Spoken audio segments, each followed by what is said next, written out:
Yo, what is up, everyone? What Welcome up? back to this brand new episode of Hockeytown Rundown. You're here with us, your beautiful hosts, once again, Carlo and Zach. Carlo, we are Yo, yo. not depressed this morning, quite like how I was after game one. How was the game last night, buddy? Had to have been Dude, awesome.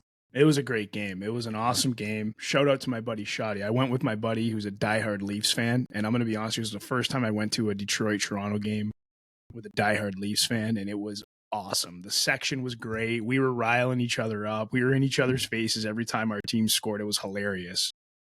And the section was absolutely buzzing.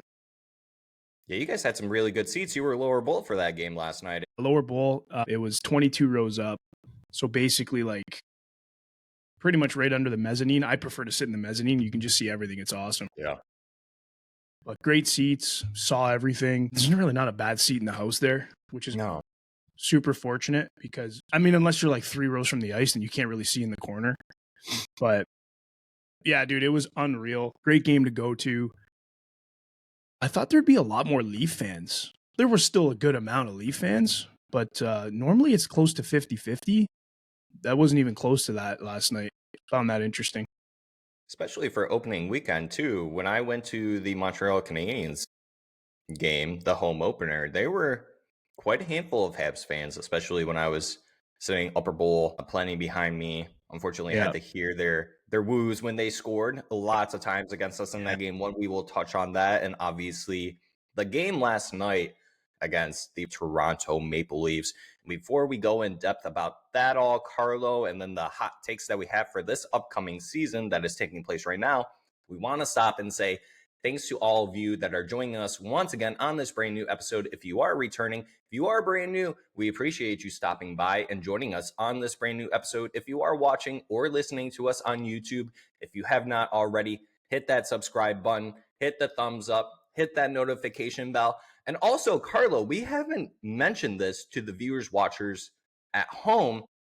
If you guys do watch or listen to us on your phones, if you are subscribed to us, there's this really cool feature on the YouTube app where you can actually hype the videos of the channels that you guys are watching at home just by moving over on the comment section. Those little 3 dots, you'll see them there. Maybe there's 2. There's a hype option on there that helps smaller channels like ours grow and get more attention. We appreciate you guys doing everything that you do for us, but we obviously want to get out there more and spread the good word of the Detroit Red Wings, especially throughout this season. It's going to be fun.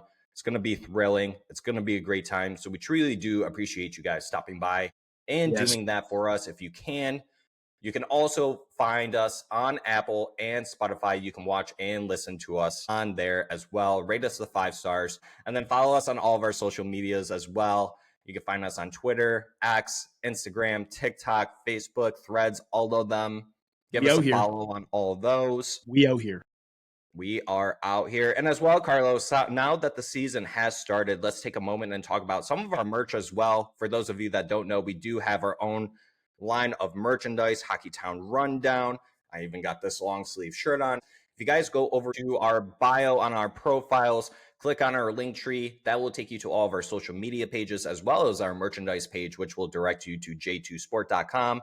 Plenty of merchandise there for all men and women, tanks, hats, sweatshirts. We even got our updated logo for this centennial season, Carlo. Some of those items as well, and plenty more to come. We're going to add some polos. We're going to add some beanies on there. If you guys like what you're seeing, if you guys have any recommendations for us, send them over and we'll get them up on that website so you guys got to get some coffee mugs for sure. And then if you guys want the upside down Hockeytown hats, let us know. We'll bring them in. We're working on that. We're working on that one for sure. Little confusion. They look great in the mirror. Not a big deal. Let's get this party started, Zach. And without further ado, like Carlos said, let's get this party started. And let's touch on opening night, where I became super depressed, where the Detroit Red Wings lost to the Montreal Canadiens 5-1. Shots on goal, 31 for the Red Wings. Shots on goal for the Canadiens, 17. Carlo, absolutely terrible. It started with Dylan Larkin hyping everyone up with that power play goal. The building went absolutely wild. Dylan Larkin made it seem like that was his all-time best goal of his career. The way he celebrated was just incredible. The way that everyone reacted, it was just an explosion of excitement, and it really set the tone of what I felt like was to come this season. And then eventually that first period brought me down to earth where the Montreal Canadiens followed up with 3 unanswered goals. And then in the second period, 2 more following that. Third period was just kind of a wash. So not really going too in depth in this game, but the Red Wings had way too many blown assignments. If you guys watched Tom McClellan's presser after the game, the post-game presser, he even called out the boys, said, "Are you guys sick and tired of this yet?" Yeah. And so, Carlo, with that being said, your thoughts and opinions on game 1 for the Detroit Red Wings from your vantage point on what you saw at home versus me at the game. Yeah, that, you know what? And there's a huge difference between what you see at home on TV versus kind of what you see during the game, unless it's like blatant, obvious mistakes, which kind of going to throw it back to you for a second here. Did you see all the mistakes? Because there was 7 odd man rushes. And I mean, that's not hard to miss when you're at the game. Dude, that was brutal. That was a brutal showing. And you know what it really exposed, which is a little worrisome. But John Gibson, touching on him for a second. Listen, I know he got hung out to dry. There was a few he wanted back. There's a few I wanted him to have back. Anyway. But dude, he is not a good lateral goalie. Yeah. Like when you got those odd man rushes, which are going to happen in the game of hockey, when he's moving east to west or west to east, yikes, dude. It's ugly. And that's a little bit worrisome. Talbot, on the other hand, just to flip quickly to compare his game last night, there was a few lateral movements and lateral saves that he made, huge saves that he made. So I don't know. That's something that hopefully the new goaltending coach, Michael Layton in Detroit, is working out with Gibby, because I think if Gibby can read the play and it's like just straight on and your defense is actually defending, which we're going to get into that in a moment, I think Gibson's great. But laterally, he that's kind of his that's where he needs some work ASAP. Now let's talk about the defense. Eljo and Hamonic. Brutal. Critical mistakes, stupid mistakes, to the point where I think it was at the end of the second period. What did they moved Eljo up with Sider and Sherratt down to work with Hamonic, because Eljo looked terrible. And then again, you compare it to Toronto, he looked great. Like, it's crazy what happened there. Now, talking about the game, it's the opening game. They're doing the red carpet walk at 2:30. They're out completely jacked up, but they're also out of their element as well, doing things that they don't normally do for 81 other games. I'll just say this to wrap this one up, Zach, on this game. It's not a whole lot to talk about. It was ugly. Yep. It was one game. It was one game. And to see like different podcasts and fans and people react the way they did to one game was nuts to me. I was like, whoa. Like, again, like, these guys have been walking around on a red carpet since 2:30. Like, they're completely out of their element. Yeah, they're professional athletes, this and that, sure, but they're human beings too. They have routines just like we do. There was no routine for that. You do it once a year. That's not a routine. That's a special event. They got jacked up, maybe over jacked up, and what happened. But the good news is that, like you mentioned, Todd called it out. Todd mentioned, players probably told you guys that this is all fixable. And he said, well, when? The time is now. And from there, he went on to say what he said. And I'm so happy he did that, because game 2, which I think we're going to get into now, was a completely different looking team. Couple lineup tweaks for sure. Not many. A bottom 6 lineup tweak and a bottom 6, the third pair D tweak. But still, man, like, enough to make a huge difference. But just the way they played, the way they went down, the way they came back, mental toughness. I know that's been talked about a lot in the media. It was a completely different team, and I have full faith in Todd McClellan, the way he's coaching this team, the way he's calling players out, and the way he's asking people and players, are we sick of this yet? That's what this team needs, is a coach with a backbone who's not afraid to call it like it is. And time and time again, Todd proves to be that guy. So for me, I got full faith in that. I'm going to kick it back over to you. Let's talk about the things that you liked and maybe some things you saw. Yeah, I guess that's the difference between an experienced, tenured head coach and Tom McClellan versus a first-time head coach, meaning Jeff Blashill, Snoozy Lalone, just complete 180 difference in the demeanor that Tom McClellan brings versus those two others in the post games. The pregame after practice, like you mentioned, the way he calls out players. He said he spoke to 4 specific players, didn't mention their names. I think we could easily pick out 1 or 2 of them, maybe all 4 if we really tried. I don't think it's really any secret. Larkin, Raymond, Sider, maybe Kane or DeBrincat, maybe someone else. That's an interesting pull, because I was thinking Rass, Bergeron, and then probably Larkin was probably in there as the captain, but I was thinking like those guys. And it very well could have We're never going to know. It could have been, but I think the only reason why I thought it could have been the new leadership is because Tom McClellan, now that we have, and congratulations to Lucas Raymond and Moritz Seider, we didn't touch on that yet, full-time permanent A's. That's a huge achievement for those 2 young players that have only been, their 5th season going into the NHL this year. So congrats to them. That's a huge accomplishment alone. And that means that the Red Wings are heading in the direction that Steve obviously wants it to. I think now was definitely the correct time, because last year we saw 6 different people wearing A's. It was a little ridiculous. It was redundant, not needed. Todd even came out saying you don't need to have an A on your sweater to be a leader, but it was high time to finally give it to those kids. Absolutely. It's part of the identity piece too that this team's looking for, right? It absolutely is. Exactly. And not really trying to make too many excuses for this game. At least giving the Habs not really their flowers, so to say. Habs obviously had to step up in this game. They played the night before. They obviously didn't want to start out their season 0-2. So we have to give them a little bit of credit. But talking about John Gibson, I wouldn't hit the panic button yet.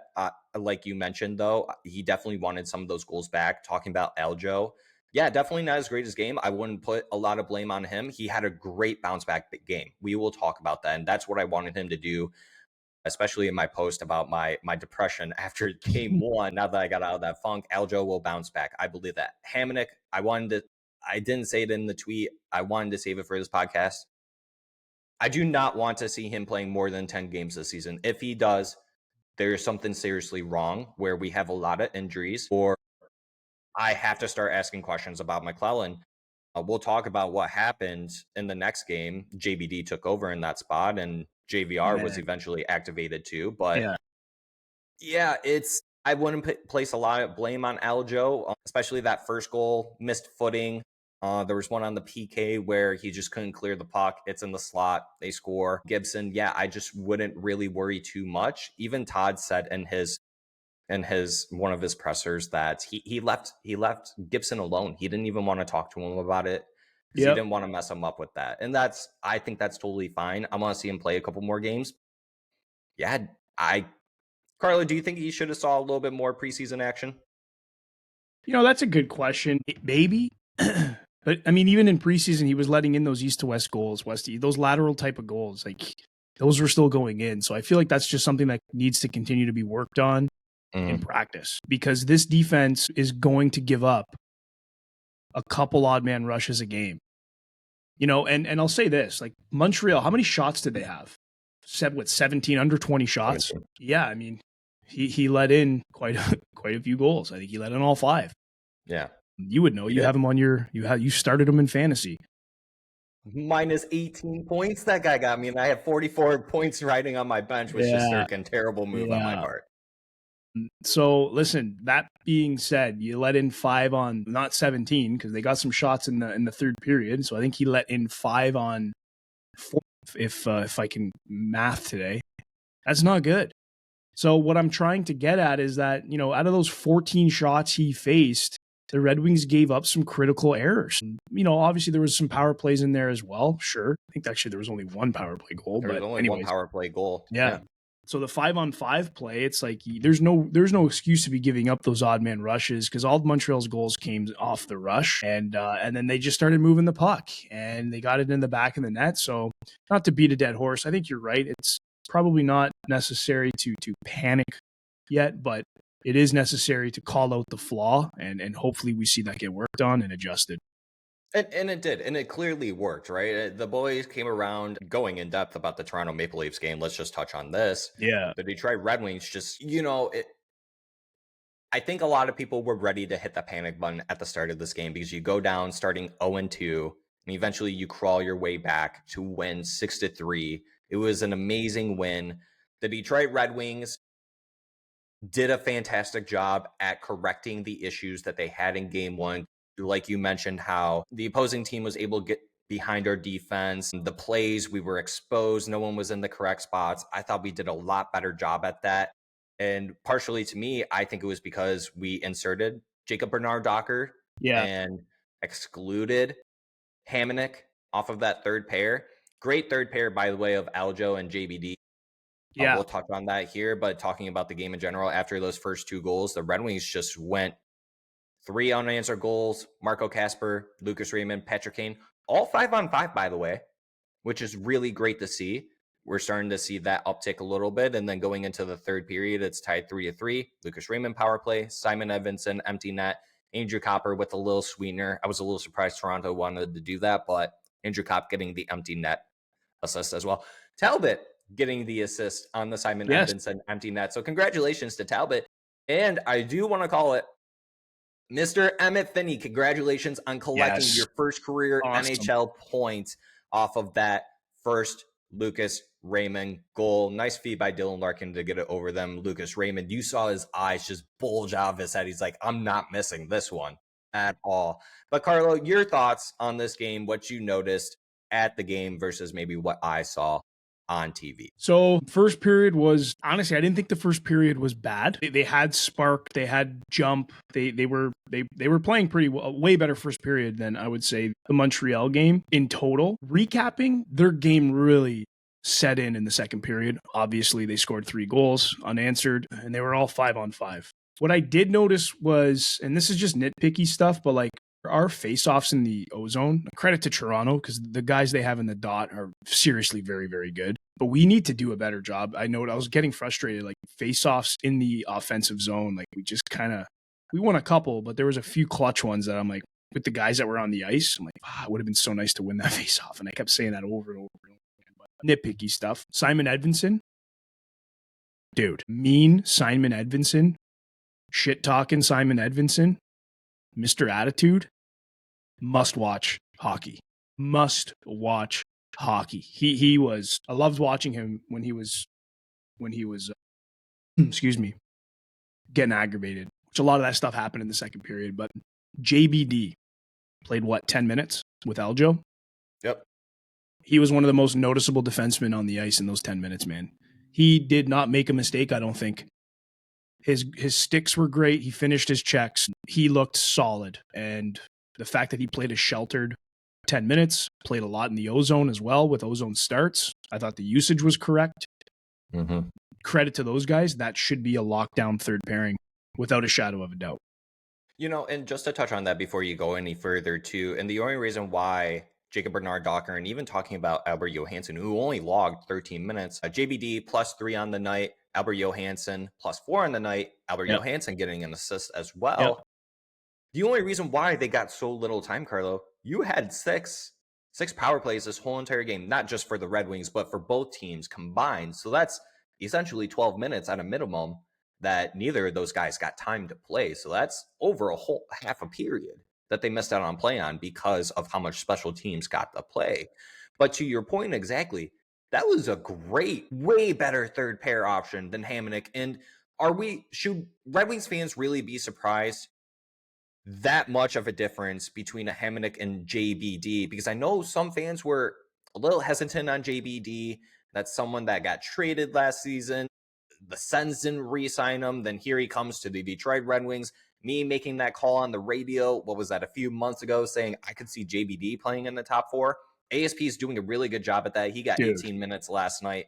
Lord Sider got 28 minutes. That just goes to show you how much special teams got in time. They utilized Sider like crazy last night. He was out there like every other shift. It was nuts. Real quick though, ASP, I'm actually impressed with the ice time he's getting. I know they're deploying him on the PK as well, which obviously is going to increase his TOI, but even in Montreal, against Montreal, didn't he have like 22 minutes? Before. That's wild, man. Good for him. That was third on the team in time for game one. By inches too. Yeah, and he's getting shots on that. In the game against the Habs, he had one shot, one block, only one giveaway, and then even last night, 3 With the shots, post last night. one block. Yeah, he's getting more comfortable. You know, it's definitely getting up to more game speed. All the kids are looking really great. So let's actually touch on that real quick. Your overall thoughts and opinions on the 3 rookies and their opening weekend playing in the National Hockey League. Great question, dude. And I'm excited to answer this one for at least with my opinion. Finney looks great. His legs, the kid looks like Stevie Weeks out there. Shout out Mystery Alaska. The kid can skate and he can manage his gas tank.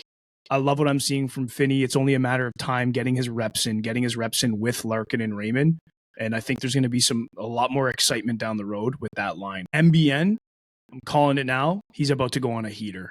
He is playing so heavy. His sticks are unreal. He's breaking things up to keep plays alive. He's finishing his checks. He's hard on his checks. It's just a matter of putting him with some, I want to say, more solid line mates.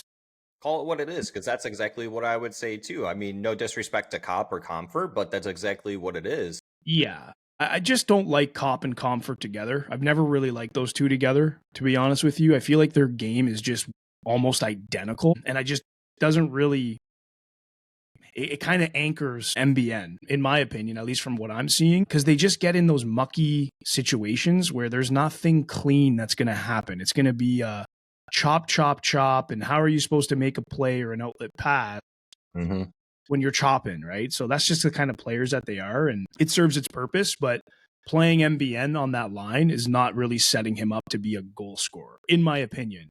Like, I know those guys can make plays. It's just few and far between. So I'd like to see a different third line deployed with MBN on.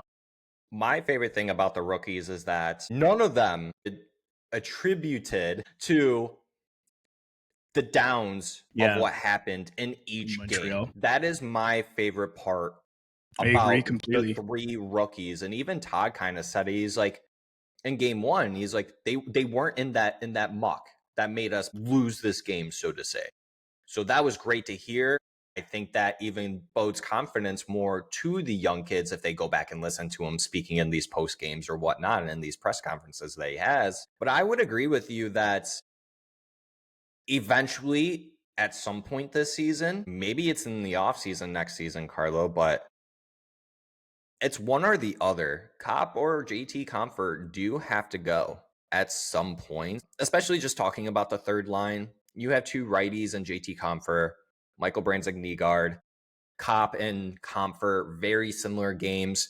You can see Cop still technically has an edge over Comfort in terms of the gritty snarl factor, so to say. There were a couple of times I saw Cop out there working his opponents out there. Whereas for Comfort, it's still kind of the same song and dance where he goes into a board battle with someone. If he wins it, then it's just kind of like, okay, let me get it out of this battle. And then it forms another battle, or the opposing team somehow gets the puck. JT just does not provide enough offense to provide to someone like MBN, who you put on that line to be the goal scorer. I get it from the sense that you put him with 2 veteran players that have been in this league for quite some time. And I guess that kind of goes back to Tom McClellan kind of saying that, yeah, these guys are saying, you know, we can fix this, but you guys have been in the NHL and you guys have been saying this for how long now? Exactly. That call-out's gold, man. Gold call-out. So going back to that, yeah, I could see, to your point, how that could have been a message to players like Hop, Comfort, Rass, and maybe even Berggren or some other older guys too. And even talking about players like Berggren, I mean, he only got 8 minutes last night, under 9 minutes. And he did not look great. He looked He made 2 minutes. Dude, he had 9 minutes. He drew a dumb penalty. Yep. Sorry, he took a dumb penalty. He didn't draw one. Actually, let's talk about that. Personally, to me, I don't think it should have been a penalty. I see why they called it. It was kind of holding, because the reason why I'm pissed about that is because right before that, there were 2 blame missed calls on Lucas Raymond. Yeah, I know. It was garbage. I was losing my mind, dude. It happened right in front of me. I was losing my mind. The refs were not great last night. There were some soft calls and a lot of missed calls too. But either way, he did what he did.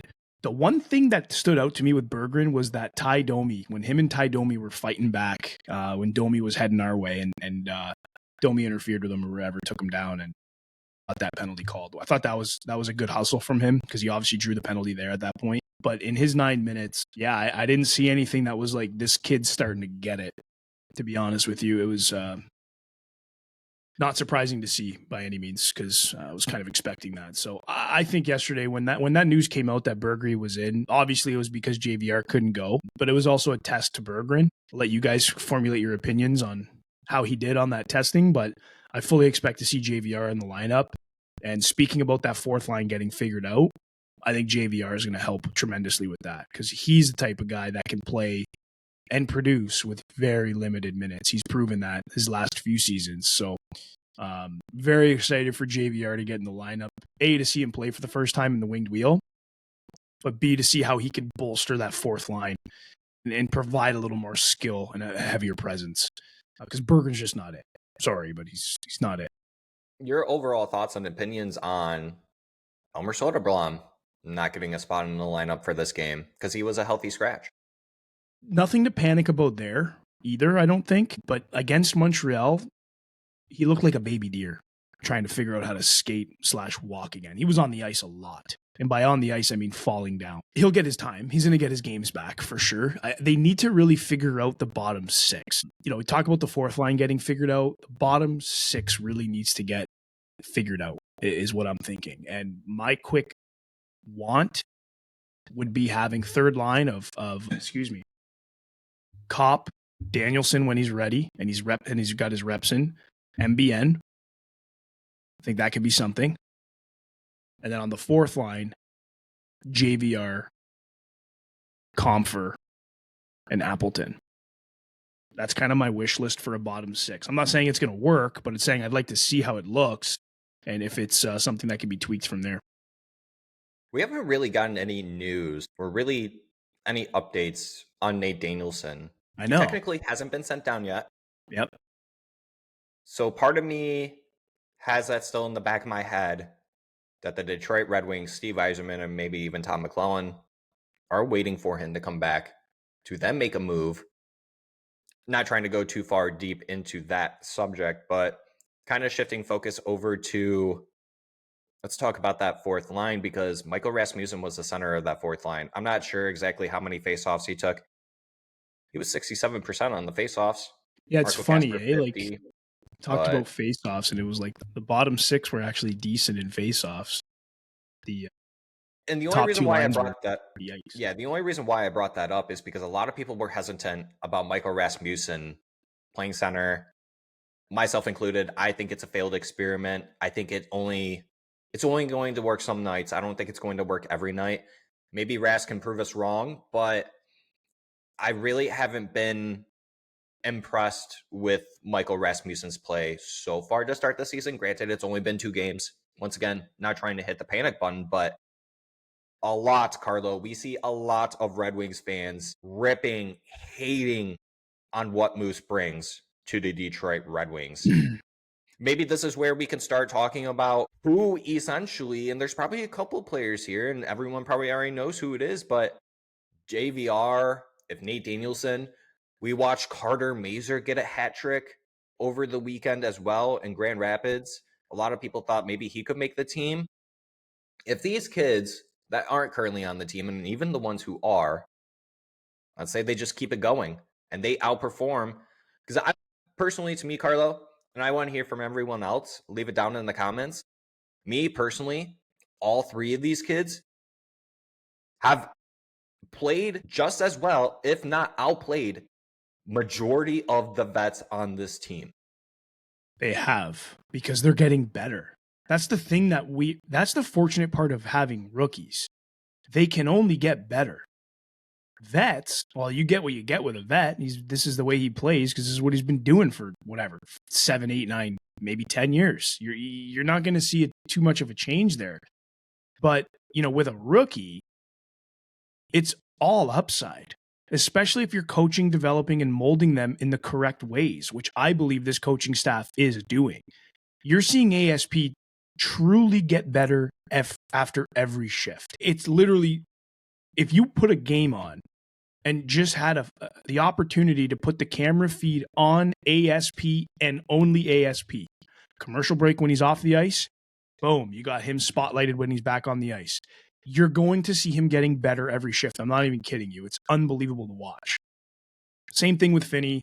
Same thing with MBN. What I fear is like when you have such, I don't want to say vulnerable, but in a way they are vulnerable. They're rookies. I just don't want to see them pick up the bad habits from some of the veterans on this team that maybe we could go without. Put it that way. You know what I'm saying? I really hope they kind of ignore those types of habits that happen. And, you know, on the bright side, you look at the top six. I mean, those guys instill really good habits. Top line with Larkin, very responsible player. Even Raymond is very responsible player on the other side of the puck, which is amazing. Raymond's having his development stories. We can have a whole episode on that. Casper, same thing. The way he plays away from the puck. You know, when Finney and MBN are seeing that, these are all good things. But now you're sticking MBN with Comfer and Kopp. Like, yeah, they're dogs, and Kopp is more of a dog than Comfer. But again, like I laid out earlier, there's just not enough true skill there to get him the puck. And I don't want him to pick up any of those murky type of habits because his game lives beyond the murky stuff, in my opinion. Yeah, you want a guy that can finish his checks and which he's doing, play hard, which he's doing, but you want the guy to be what he is, and that's just a guy who can rip the puck. I haven't even seen him rip the puck yet, to be honest with you. And we saw it in preseason quite a few times and he capitalized, but so far in these two games, he hasn't had that opportunity to rip the puck. And I look at his line mates on that one. Yeah. And I totally agree with you on that. And I kind of feel bad for MBN in that sense, Michael Branzig Nygaard, because he gets to look at someone like Emmett Finney who plays not just on the top line. He doesn't play the full time, right? Like Emmett Finney, he only got 13 minutes, just under 14, 13:46. MBN, he only managed to get 11 and a half. The one thing that I feel bad about MBN is that he gets to watch Emmett Finney play with the good talent on this team. Not to say that the bottom six doesn't have good talent, but not yet. There's probably a couple of Red Wings fans that can make the argument that MBN is probably the best player in that bottom six currently, or will be eventually at some point. He hasn't had the opportunity to show it yet, though, and I think that's exactly. I think it's coming. Like I think I literally said when we started he's going to go on a heater, and I still think he will. The other thing too is that power play 1. They're playing a minute and a half of the 2-minute power play. That part too, yes. Like they're literally playing a minute and a half. So when he gets on the ice, it happened twice last night. There was literally under 28 seconds left in the power play. He's not going to have enough time to set up unless they are cycling and they get a change in while they're cycling, which is doable, but unlikely all the time. So that's the other part too, is that he really hasn't had a fair share of power play time in any sense of the word fairness, because like I said, PP1's chewing up a minute and a half for fun. Not that that's a problem. Not that that's a problem, because they were looking good, but.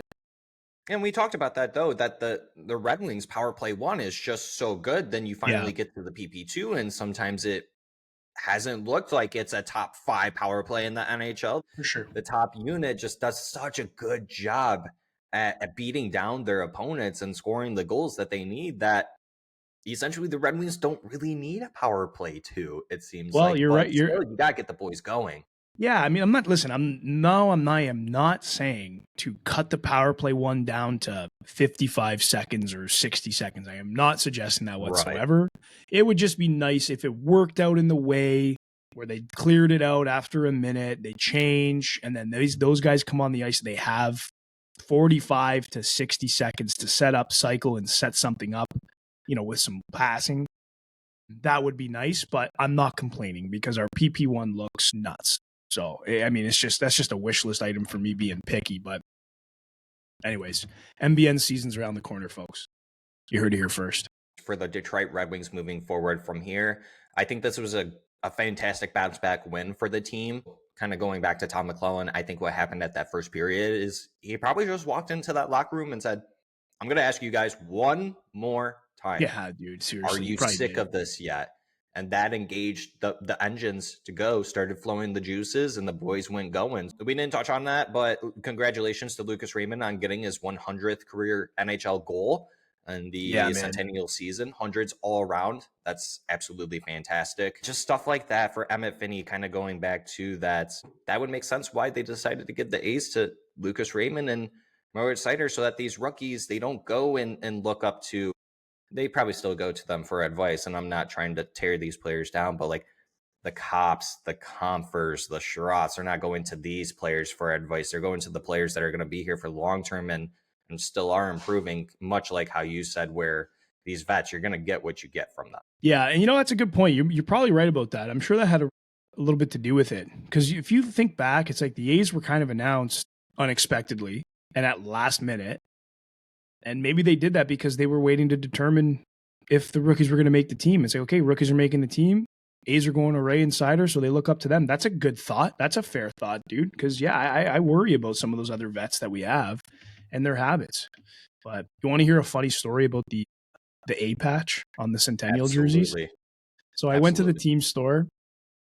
Shout out Eyes Rohan too, by the way, because met up with him at the team store. Got a collectible. Got a nice little At the Helm night. It was great. Check out At the Helm podcast, folks. Great pod. But he's awesome, man. What a great guy. Not sure if he's traveling today or tomorrow, but either way, buddy, have a safe flight back. It was awesome to meet you in person. But so I go to the team store, and there's a few people I noticed were just rummaging through the Centennial Raymonds and the Centennial Seiders. And we're all looking for the one thing. We're peeling back the shoulder, looking for the patch. And there's like 3 people like, dude, I'm doing the same thing. Have you found one yet? I'm like, no, man, I don't think they're here. We went everywhere, dude. We're looking everywhere. So finally I went up to one of the folks working the desk. And I'm like, dude, where are these A jerseys? Like, where are the jerseys with the patches on? He's like, they're not here yet. I'm like, what? He's like, they're going to be here in about a month. They're on order. They're coming, but we have to clear these out first. I'm like, yeah, but you're not going to clear these out at $294 US. These aren't getting cleared out without the patch. You know what they're doing? They're mailing people the patch on its own so you can get it stitched onto the jersey. Yeah, because I got someone on deck waiting to get my A stitched onto my jersey for Lucas Raymond and Moritz Seider. Like, come on, I'm not really a big fan of that, but you would think. Hey, you know what? Listen, it's not hard to find a seamstress. You know what I mean? Like, go to a suit shop and say, hey, man, can you throw this on this jersey? Here's what it looks like. Here's where it goes. Like, it's doable, but that's kind of what they're doing to still, I guess, move that inventory, but which is a lot. They had a ton. But yeah, I guess I have to go back, and I was fully pot committed to buy one of these last night. Just FYI. No, and that's the same thing with me. I made that poll, and I do apologize to all those that voted on that poll. I truly was going to select a Lucas Raymond Centennial jersey. That's what you all voted on. It was so close to the wire, and it was so stupid because, Carlo, I said this to you. You said the same thing to me. We both walk in there expecting to buy a jersey. I'm wearing freaking blue jeans. I'm wearing, a black hoodie. Don't look like it's not color coordinated whatsoever. And then there's no jersey, and I'm just sitting there, and I'm like, all right, everyone's looking good, and I'm just. That was the first game I went to without a jersey on, and I think I can't even remember last time. I was wearing a quarter zip and jeans. It's like I look like a loon. Like, what am I doing? And I refuse to buy a jersey without the finished product on it, man, because now I'm spending $294 on the Centennial jersey, and I got to pay $40-$50 for a seamstress to stitch it on. It's like, I'd rather just pay $294 one time, be done with it. I guess where we're going with this is I'll be going back to another game. Probably not November, probably not December. It's just a busy time. But the new year for sure, and we're going to pick one of those up. I am a little disappointed, though, only because I don't want to call it a money grab. Yeah, we got to get rid of these first, then we can bring in the new product. That's technically how inventory works. I totally get it from a business perspective. First in, first out. However, when the Red Wings came out with, what was it, those alternates last year or the year before, the stadium jerseys, you couldn't even get them before the stadium game. Most people weren't getting them. So there's that issue. Now we're kind of going through this where, are they just not up to speed? Are they not doing things fast enough? Like, what is the issue here with, dare I say it, Illich I know that's everyone's favorite thing to say. It's just doing everything wrong, but what's going on with this? Because I'm not a huge fan of it, but that's just me kind of nitpicking. Yeah, I don't know if they're coming from one factory and that one factory's overwhelmed because they're doing this team's Fanatics, centennial and this team's they alternate strike and again. whatever. Something's bogging it down, right? Damn Fanatics, they're striking again. It's on them. No, I'm just The kidding. thing I is, don't like know. I don't want the lower end jersey. Like it just looks it looks like a pajama. It doesn't look like a jersey. I'm okay with spending the money, especially on the Centennial jersey, without a question. It's gorgeous, especially in person. But if I'm gonna do that, I want the full feel. Like I want as close to ice ready as you can possibly get with the Aeon. The question I still battle with myself is Raymond or cider. I don't know. Maybe some folks need to help me out in the comments. Please do drop it. You buying I think Raymond or you buying cider? Don't say both. Because if you do, I'm going to say you're on commission. Don't do me like they're that. they're gonna tell you to take out a personal loan and just get every single player on the team. Can only get one. Who would you rather? Lucas Raymond Just or Mo Cider? I think you just got to do a poll like I did. Let the folks pick. All right. Let them decide. Well, this is a poll. I mean, you could throw it in the comments, but we will put up a poll as well, and There we'll we let the go. people pick. We'll let the people pick. Carlo, let's ask the question. What do you think the Red Wings need to do to set themselves up for success for the rest of the season?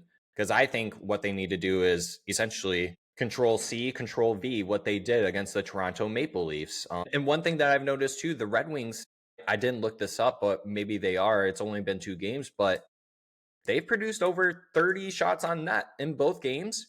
On both games, they've allowed less than 25 shots on net to their opponents. So, yeah, what do you think the recipe of success is for the Red Wings this season moving forward?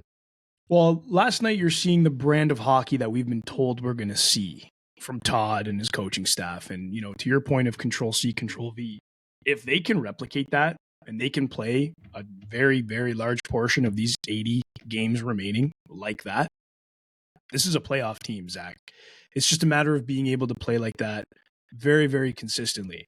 I think it's doable, but I think it's going to take a lot of, to be honest with you, I think it's going to take a lot of Todd calling people out because clearly these guys respond. They show they're capable of it. We just don't know if it's consistent yet. I hope we find that out this season. Now, you ask, what do they need to do? I wish I knew the answer to that, man. I think only they know the answer to that. They need to play high octane, all gas offense, which we saw, and they need to be very, very meticulous in the D zone, especially when it comes to the odd man rushes. If you turnovers in the neutral zone, whatever, they need to really protect that part of the ice. Let their offense do their thing, and bunker down in the neutral zone so you're not giving up those odd man rushes because frankly Gibson just can't handle lateral movement and you can't play Talbot for 50 games. So what's the fix? Lock down that neutral zone. Yeah, I would agree with you. Goaltending has to be on par. Great effort by Talbot. Not the greatest stat line. Obviously, he was still under a 900 save percentage, but that's not really to any fault of his own. I thought the Red Wings did a really good job at minimizing the opportunities for the Toronto Maple Leafs. I think the Red Wings did a good job, especially after that first period, just shutting them down as a whole. There were a couple times too where we saw Larkin and Matthews kind of going at it at each other. Simon Yeah, Edmondson being that snarly guy, like you mentioned. Moritz Seider doing the awesome. same thing every night. Ben Sherratt, I didn't think he had the greatest game. That's kind of where I'm heading towards. Is that not really to pick on Sherratt, but I don't think that it's smart keeping him on that top pair anymore. I think he's better suited for the third pair. Part of me wants to think why they're doing that is because they might see an opportunity to upgrade him. Personally, to me, I think that would be a great recipe to set yourself up for success, would be to potentially try and trade Sherrod and get an upgrade somewhere. Who that is, I don't know. I haven't thought that far ahead. If there is someone on top of mind for you guys watching and listening, go ahead and leave it down in the comments or call me out for even suggesting something like that. I know it's still early. But it's not like we're unfamiliar with Sherrod. We know what he brings. We know what we get out of him. If you can get someone who does exactly the same things, but better than what he does, yeah, I think you should 100% try and upgrade that. Maybe that's not until closer to the trade deadline, but I do think it starts there. I would actually like to see Aljo get an opportunity to pair up with Sider, and Sherratt being that third pair with JBD. I don't think that's completely out of the ordinary or too much to ask for. I know that I've suggested Evanson going up to the top pair, but to your point, him and ASP look fantastic together. I don't think you can change that. I would agree with you on that point. So sorry for taking that away from you, but your thoughts on what I just mentioned there about the defense? Yeah, dude, I don't know. Like, I don't know if Eljo can handle. Like, Eljo played very sheltered role last night, and he thrived. Mm-hmm. You go and double his minutes. I don't know what that looks like. I think we're kind of stuck with Sherratt and Sider realistically. When it comes to rolling lines, I don't know if Eljo's the answer. As much as we don't want to see Sherratt anchor Sider down anymore, I can't just make a move to make a move internally. That needs to be filled externally with an upgrade, in my opinion, at least. Albert, again, he played with JBD. They looked unreal, limited minutes, and they were extremely noticeable.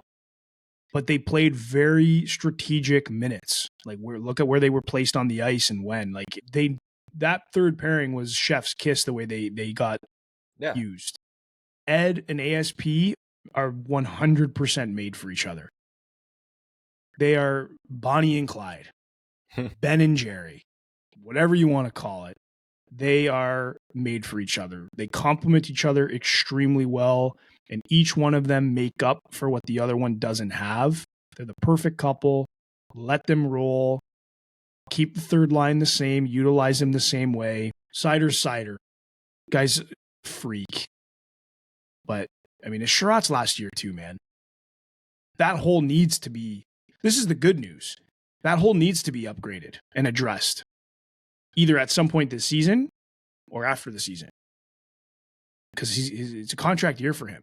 Which now plays into the fact that he could also play like it is a contract year, which it is, and maybe he plays unbelievable. I don't know if I'm leaning towards that by any means, because it's been, how many years now where he hasn't really been that great. But you know how athletes work in their contract years, rather.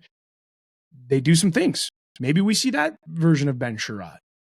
Here's the thing I'll preface this with. We've seen 2 games. We can't be casting judgment on 2 games. Watch 10. Get your data, check it out, see what we get. I agree. Yeah. You know what I mean? Like, that's where we're at. It's early in the season. I know we're all fired up because hockey's back. The withdrawals hit hard. I get it. But we're not going to be judging. We're not doing that in 2 games. That is so silly. So let's just keep that in mind. Yeah, and I agree with you. It is kind of silly to, and like I said, it is just me nitpicking at this point, right? I mean, Ben Sherratt, he played 24 minutes this game against the Toronto Maple Leafs. So obviously there's going to be times where he has some mistakes, whatnot, whatever, and it's top pair. So you're going up against the top lines on the opposing teams. Do with that what you will, mind you. So yeah, with Ben Sherratt, it's only game 2 of an 82 game season. Still plenty left to be seen, and not really trying to go too far into the future looking at it. But yeah, it's the last year of Ben Sherratt, and we're talking about how Edmondson and ASP are meant for each other. And I think they are. We need to add an extra defenseman after this year. So maybe that's internally. We'll just have to wait and see. So, but yeah, other than that, Carlo, I think the recipe for success, just kind of going back to the goaltending, is John Gibson has to figure it out. Hopefully the goaltending coach helps him out with that. I don't think that it's really so much that, but that's why I asked the question, should Gibby have played a little bit more preseason action? Personally, to me, I think he should have maybe, but it's just game 1. There's a reason why Todd didn't call him out or have a conversation with him. I think goaltending is going to be fine, but it comes down really to Gibby, because like I said, the last episode, are we really going to trade a 2nd round pick to not have him start in 50 games for us? And if he doesn't, I'm going to be a little concerned for what's to come the next season, because he's still signed with us then. But that's just me nitpicking once again. So not he's going to get his the panic button, pumping the brakes a little bit. We're going to see lots of John Gibson this season. He's played a game. I expect him to get the start. In Toronto tomorrow at 2 p.m. Actually, do I? Now that I think about it, Toronto plays a lot of lateral type of game, and they might give it to Talbot and let Gibson continue to work on that. I don't know. We'll see. We'll see what happens. But either way, on any of these things, go ahead. Hey, sorry to cut you off there, but for those that don't know, that game was actually scheduled for 4 p.m. Eastern time. Now that has changed to 2 p.m. Eastern time, so we get even earlier midday hockey, Carlo. I'm actually pumped for that for tomorrow. That's going to be sick. Yeah, Toronto's going to be nuts because of the baseball game, too. Toronto's going to be, stay away from Toronto. Just Is that why stay they out moved it? Yeah. That makes sense. I get that. Okay. Heard. Yeah, it's going to be a gong show in Toronto. But anyways, yeah, we'll see what happens. I really have no idea who they're going to start in that tomorrow. It could go either way. But I do expect to see a fair share of Gibson. I do expect him to get worked on in practice when it comes to the lateral movements, like I was saying. I don't know if it's smart. I don't know if it would be smart coaching to throw him in against Toronto tomorrow. How much can you really adjust? I mean, they're pro athletes, pro coaches. Maybe they adjusted it. Maybe they figured it out. The thing is that if Detroit were to replicate exactly how they played against Toronto last night on Monday, tomorrow, could John Gibson win that game for him? Personally, I think they could. I think he could, sorry. I think Detroit played well enough, sound enough, that John Gibson would have got his first win as a Red Wing, or will get his first win as a Red Wing tomorrow, but we'll see. We'll see what they come up with. We'll see what they got. Before we close out on this episode, we're just going to do some hot takes. We entered it on Twitter. We also got some on YouTube. So thanks for those entering these. It's still early enough in the season to where these are still relevant. Nothing huge has happened yet. Game one hot take. Love it. Game one hot take. And actually, let's start with this one. Sparty Red Wing 33 on Twitter gave us 3 here, Carlo. The Red Wings will make the playoffs. ASP wins Calder, and Larkin enters Selke conversations. I like 1. 2 is very close. I know you and I both have futures on that. 3, I actually really, really like that take, but a lot has to go right, especially with Emmett Finney being on that top line. We said that could be interchangeable throughout the season, but Larkin being that girl dad, I think he's definitely got that chip on his shoulder, man. So that this could be the season we see that. That's a really good to put out 3. I mean, listen, a hot take is a hot take, but to put out 3 hot takes like that, I'm into it because of what they were. Nice job, man. Nice job with those takes. I can get behind every one of them. That's awesome. 100%. 100%. Yeah, I don't think any of those are really too out of the ordinary, considering I've seen some other hot takes from other fans with other sports teams. I'm not really trying to call out people, but I'm like, best of luck to you, sir. World's okayest goalie, Wings second round in the playoffs. He didn't really see playoffs, but I would assume that's what he meant. That's a really hot take. It's just really tough to foresee that right now. But that's very hot, Carlo. It's hot. I'd stay away from that one. So burning hot. Sports Jag, Detroit gets its first playoff win at LCA. Yeah, I mean, Carlo said it. I would agree with Carlo that as of right now, if they can control C, control V, what they did against Toronto throughout this whole entire season and stay relatively healthy without your main players like the Larkins, the Raymonds, the Siders, players like those getting injured, yeah, I foresee them potentially being a playoff lock. I think even Spin Chicklets were impressed by the win last night because I know they were kind of riding on the Red Wings for a little bit before. Dude, what were they even doing? Game 1, they're putting out the craziest takes I've ever seen, and now they're backpedaling. Like, guys, you know better than to go and judge after one game. The eyes are playing this. The eyes are buddy. That is the rookiest thing I've ever seen.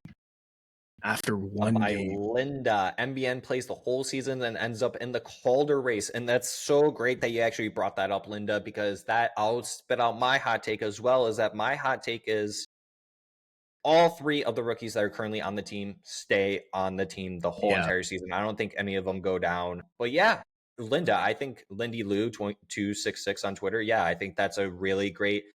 Honestly, I probably wouldn't even call that a hot take. I think that's just a really good take. I think that there is an opportunity there, and even Carlos said it too. BN's he's gonna start firing off here pretty soon. He's finding his groove and he's getting there. I think it just kind of comes down to swapping comfort. Maybe if they put JVR up there, we have to see what JVR does. So we'll just have to wait and see. So I like that one for sure. TJ Kratz. Larkin plays a full season, eclipses 90 points. DeBrincat nets 40. Wings trade for a difference maker at the deadline and bring playoff hockey back to Hockeytown. And let's just touch on this real quick, Carlo.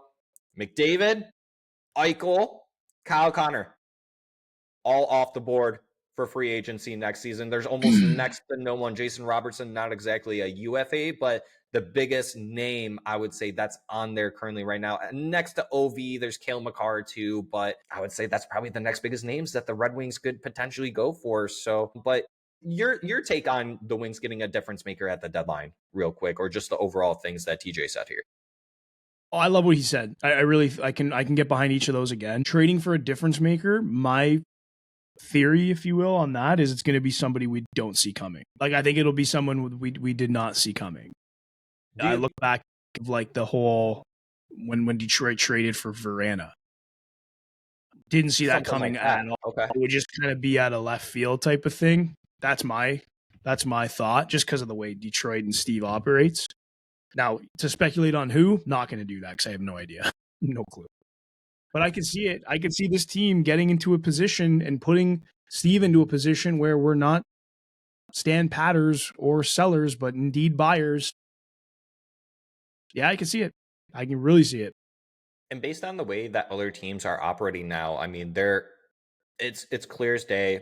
Teams know that if they don't lock up their players for long term, they're going to go to free agency. They're going to leave, and that's why these teams are locking them up and taking them until they're 37 years old. Carlo, I mean, it's good for the players. I think it's good for the teams for the immediate now. On the tail end, we're going to have to wait and see on some of these, but yeah, I mean, just looking back at not trying to go deep into the weeds of this, but I just always look back at what Steve Yzerman said. It's almost kind of like he knew where he said, we have to draft well and we have to develop within, and we can't just go to free agency to fix all of our problems. It's not going to be the solution to that. And I maybe mean, even Bill trades Zito with that. disagrees with you. Just saying. Hey, and that's where I was going towards is that eventually Steve Yzerman to make this team better, whatever we don't have in, you're gonna have to trade for it. And that's the reality of what the NHL is heading towards now, Carlo. That's the way it's looking. Continuing on this last one on Twitter. Hashkey highlights over on Twitter. If you guys don't Shout know out who Haskey. Hashkey is putting out some great videos on YouTube. He is on Twitter now. Go ahead and give him a follow on Twitter. But he said Michael Branting-Nygaard gets 25 goals this season. Now that is super hot. Whew. I'm into it. I'm into it. And Yeah. when I think he's going to score in bunches, dude. I really think once he gets going, it's going to come in bunches. Heard it here first. Shout out Haskey. Over on YouTube, we also did ask for some hot takes. Jason Ferguson, 9052. Aljo and Sherratt will switch. I swear that's not my burner. I know I said that earlier in the episode, but yeah, your thought on that, Carlo. I know you kind of already touched on that, but say it again. I mean, maybe. We're gonna see the changes, right? But I think for this particular exercise, I think what Jason Ferguson is trying to say, Aljo and Sherratt switch, and that's permanent for the rest of the season. I think it depends, and we'll go back to the other hot take from Mr. TJ Kretz. Does Detroit bring in a difference maker on the offensive side or the defensive side? And that goes back to my take where I could see the Red Wings potentially making an upgrade with Sherratt, moving on from Sherratt and upgrading his spots. Well, there we go. Who knows? So I think that's not even Jason not really trying to say that's not a hot take, but yeah, I mean, I think that's very much doable. I think that's very possible, 100%. Aljo needs way more reps, though. He needs more reps to make that switch because I think he'd get destroyed if tomorrow during the day they happen to put Aljo with Sider and Sherratt down. I think they're going to get dismantled. So Aljo he just needs more time. That's my hot take back. That if you can do that. At Shoot Happens 5407 says Raymond hits 100 points. If there was one that I could go back and place a future on, it would be Lucas Raymond getting 100 points because I do firmly believe that I think the league just very much sleeps on Lucas Raymond. I think he did technically get put on notice last season of being over that point per game player. I think this could be the season where people look at him and like, is this potentially, I'm not making the comparison here, but I'm just saying the name, is this potentially the Red Wings Kucherov? The way he plays and the way he battles and the way he scores and the way he celebrates, it's it's just so much energy, and I really truly believe that he can be that guy that we have been missing for so long. Who was the last player to get us 100 points in a season, Carlo? Why do I want to say it was Fedorov? Sergei Fedorov was the last player to get 100 points. We actually achieved 107, and it was a very, very long time ago. It was 30 years ago.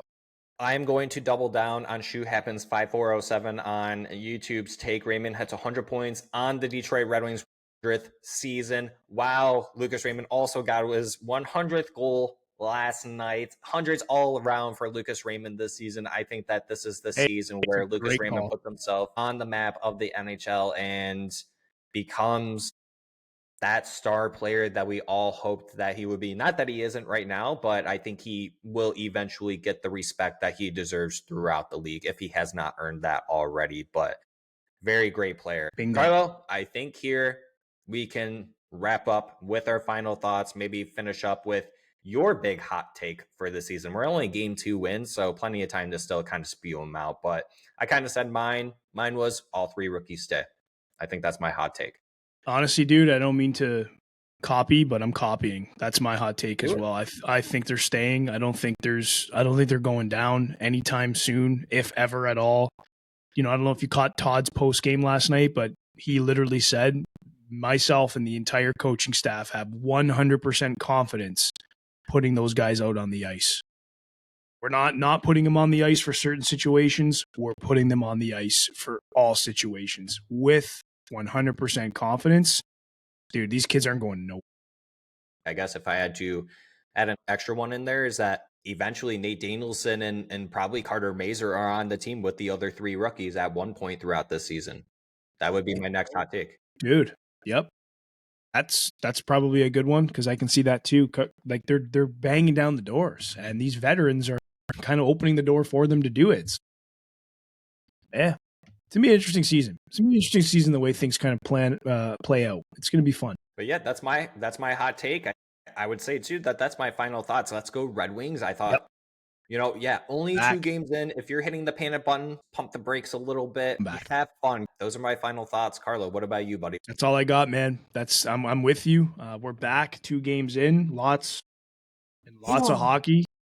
Let's do this. Let's get it, boys and girls. Hockey is back. Hockeytown is back. Hockeytown Rundown is back. We are back in action.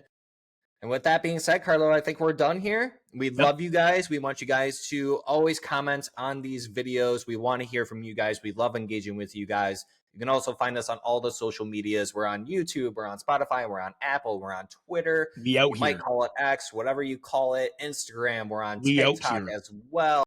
We come out with all these short videos throughout the week. Let us know what you guys would like to see from us that we can implement into these episodes. Once again, we will be attempting to do extra episodes throughout the weeks here and there, depending on how schedules go. If there's anything pertinent that we need to touch on that goes on throughout the NHL or the Detroit Red Wings, and we'll obviously relay that over to you guys with another episode. But with that being said, yes, thank you for joining us once again on this brand new episode of Hockeytown Rundown if you are returning.